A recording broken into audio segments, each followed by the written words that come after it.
noite, Haroldo. Boa noite, Igor. Boa noite, Bianca. Eu concordo bastante com o que já foi dito. Vamos centrar mais nos aspectos próprios do plano. Eu acho que o Plano Real ele tem, sim, uma característica bastante nacional, no sentido da sua elaboração.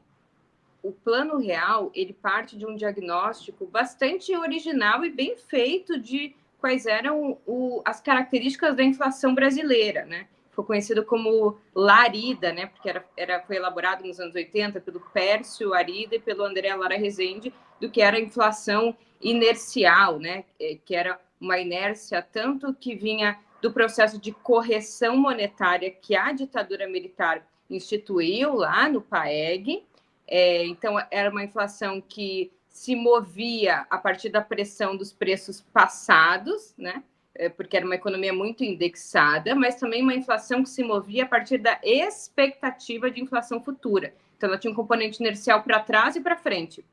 Que então partia de uma solução que era até meio paradoxal, de superindexar tudo mesmo para poder desindexar. Era bem original. Mas só deu certo porque houve um cenário internacional propício.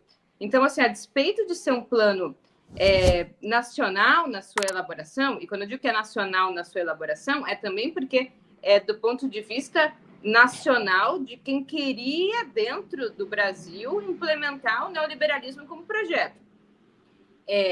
Mas, assim, quem elaborou o Plano Real, na década de 80, também era partícipe da construção do Plano Cruzado.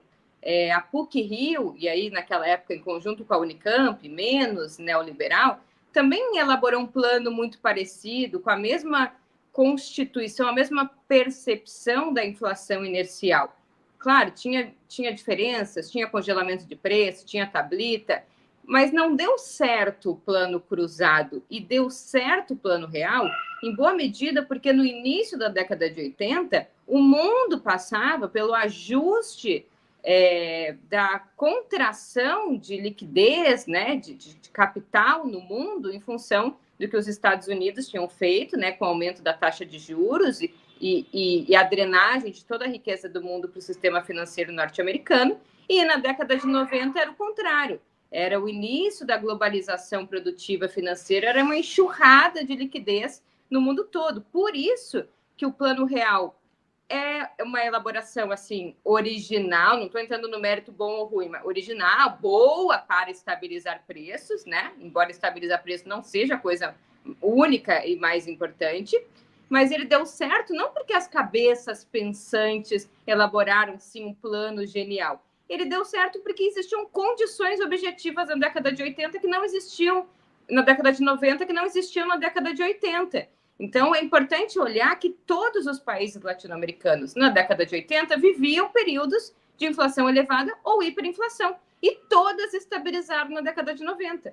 Então, né, não é que todo mundo foi genial e elaborou bons planos na década de 90.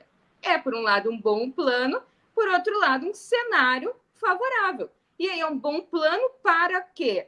Para estabilizar, e isso é importante, foi um mérito importante, estabilizar preços é importante, inclusive para reduzir pobreza, elevar salário, mas com muitas heranças nefastas.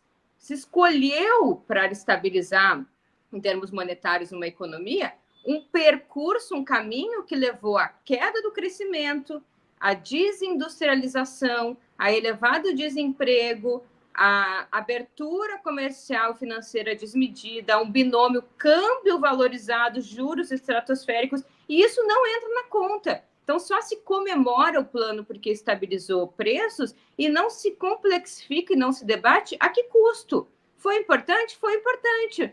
Tinha alternativa? Tinha alternativa. Parece que não tinha. Eu acho que por isso é importante debater aqui, né? 30 anos, vamos fazer um balanço honesto? Acho que vale a pena. Tem a ver mais com um debate de modelo de sociedade, né? Que aqui se partiu de uma premissa de entrada do Brasil, né, de forma subordinada dentro da globalização produtiva, financeira e comercial, né? Portanto, estava aqui submetido, o Plano Real era parte de um projeto que depois que se desenvolveu passou para uma segunda etapa, que aí já não se chama, né, mais de plano real, mas segunda etapa de consolidação do neoliberalismo, que é o tripé macroeconômico, as privatizações e o demais conjunto de ações. Mas eu acho que a primeira coisa para responder essa pergunta, né, em termos mais concretos, é identificar a natureza da inflação. Você vai fazer um regime de estabilização, você identifica a natureza da inflação. A natureza da inflação é muito parecida com o que hoje vive a Argentina, que é problemas de desequilíbrio externo, problemas no balanço de pagamento. Então, o Brasil herda uma hiperinflação de um elevado endividamento feito pela ditadura militar, que, inclusive, hoje casa muito bem, né? A síntese do Plano Real é cérebros pensantes maravilhosos, né, dos tucanos, que elaboraram um excelente programa para estabilizar uma economia que vinha de uma dívida elevada da ditadura.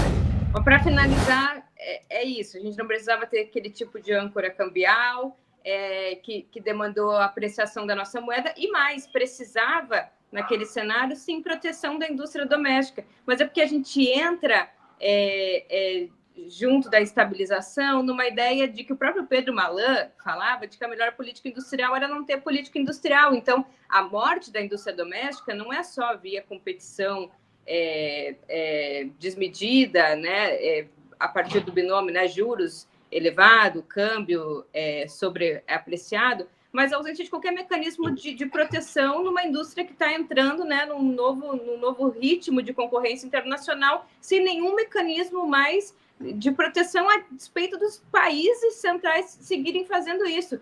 Então, assim, faria tudo diferente, porque não é só elementos técnicos, mas é um projeto de inserção diferenciado de como o Brasil entraria nessa nova dinâmica radicalmente oposta, que foi a reestruturação de um novo capitalismo neoliberal financiarizado, globalizado e agora sem a concorrência, a rivalidade, a competição que a União Soviética cumpria para, de alguma forma, domesticar aquele capitalismo. É uma nova era e a gente se insere de forma passiva e subordinada e o Plano Real, o governo Fernando Henrique, é um pouco a antessala desse processo que ainda vai se aprofundar muito nos anos 2000 a nível internacional.